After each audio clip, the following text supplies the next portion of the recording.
Hello, I'm Scott. Today I'm going to be going over how I manage my depression and remain productive in my life.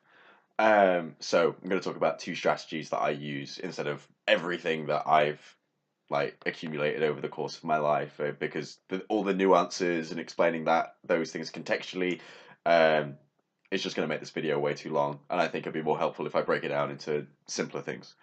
Um, so, just for some context for who I am, I'm someone that's grown up around people with mental health issues. I've had mental health issues for on and off throughout my life, um, and I've in a way been forced to become productive in spite of my own mental health. Um, and I've done that by reassessing how I am and how effective I find different strategies for myself.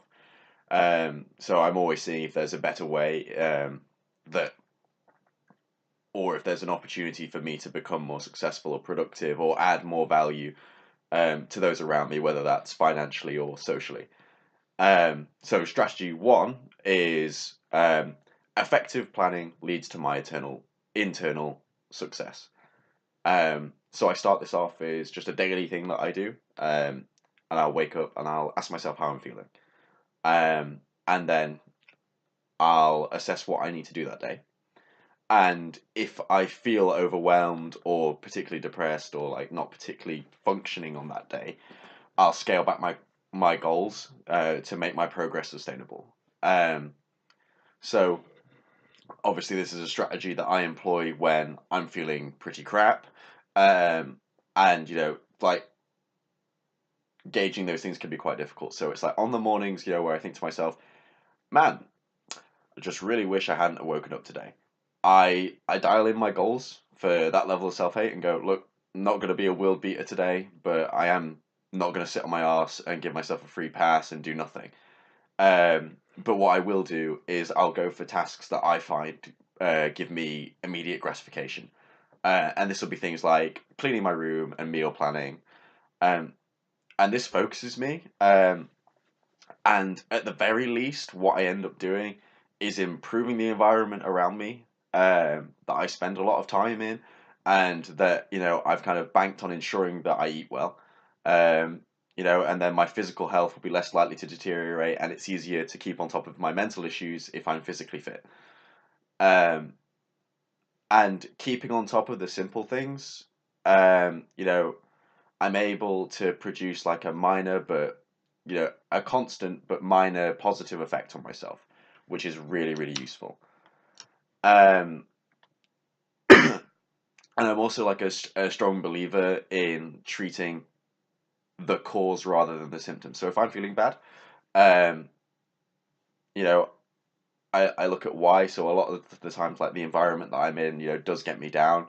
Um, and I've assessed and looked at how to do that, and a lot of that is keeping on top of housework. Um, so if I feel like my depression on a given day is triggered by the fact that I feel out of control and the basic things have gone badly, then planning to rectify that, it really does genuinely improve my mood. Um, so I attain this by writing things down in my journal. Um, and the only additional goal that I add to when I write something in this journal is that it needs to be done by the end of the day. Excuse me. Um, if I fail to complete a task in the day, which I thought I would do, then I will rewrite them the next day, but I'll break down that task into its component parts. Um, and so for days where I need extra focus, I'm just really not performing very well, I might write clean my room, and then on some days that'll be fine, and that's all that's needed, and I'll tick it off at the end of the day and feel good about it. But on the days where I don't achieve it, I know now that I need to rescale that goal so that that work actually gets done. Um, so for me, it's I turn something like clean my room, which would just be one thing that would get ticked off, into clean a room, hoover floor, make bed, wash dirty clothes, wipe surfaces. So I've broken that down so it's easier to focus on how I'm actually going to achieve that goal. And then, on the days where I require that kind of level of thought and planning, um, it breaks the task down, and it makes it, to me, seem like less work, even though I'm asking myself to do exactly the same task that I would have been asking myself to do the previous day. And, if I do get distracted or just lose motivation for the task, I've documented what I've done, and it's much easier to resume that task and um, and have success in that way. Um, and also, getting to tick off more things feels better. It really satisfies that like ache part of my brain. Like little dopamines just like going nuts every time I tick off something. That feels really fun. Um, but ultimately, I know rationally it's like you've done the same amount of work that you would have done. Yeah, but you feel good because you've actually achieved it, and that's kind of how I balance that. So my second strategy that I employ pretty much every time I speak to someone, where I feel like the situation matters, is I act to improve my social ability. So when I'm going into a social situation that I, have psyched myself out for, I'm stressing about it or I feel anxious about it for whatever reason because I might not have prepared fully. Um, I alleviate this problem for myself by counting myself in.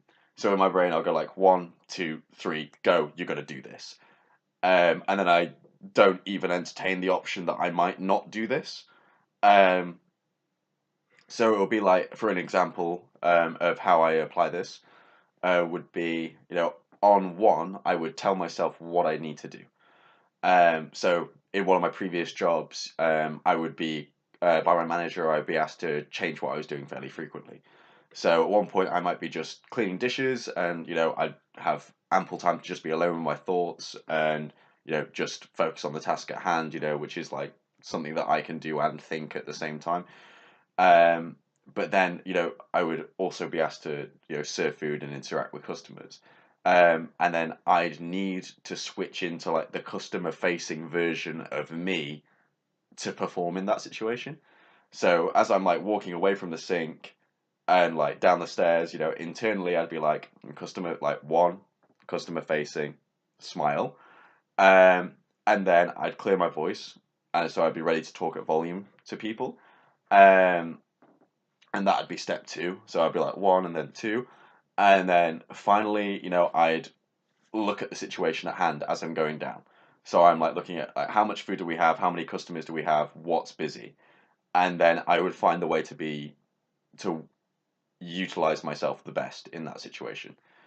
And that'd be step three. So I like after I've done that process in my head, which is like quite a quick process for me. Um, I'd be able to really effectively switch into like that customer facing role and perform effectively, even if I feel depressed or even if I feel out of it. And that kind of gives me, you know, internal breathing room for social situations because you know, even if it's just kind of like tricking myself into it, I feel prepared. Um, and that allows me to present the best version of myself that I can at that point. And that helps me get the most out of situations. Um, Yep. So those are the two main strategies that I use on a daily basis. It helps me a lot. I hope that you find them useful, or if you don't, you just and you are struggling with mental health, then assess um, how you can improve, and find something that works for you. Because I know the amount of people that I've spoken to that have just gone, oh, do this, and it's just been like, really? It just hasn't sat right with me, and I was just like, I just feel ugh about this. But just like develop yourself and you know find strategies that work for you because this is something that's going to be ongoing for me, and this will not be the end game for my strategies of how I handle things because some of them don't scale very well. Um, but I think that it can help a lot of people. Um, anyway, thanks for watching. Subscribe if you liked it. Share it if you think you can help someone with this video. and hit the bell icon if you loved it. Thank you. Bye bye.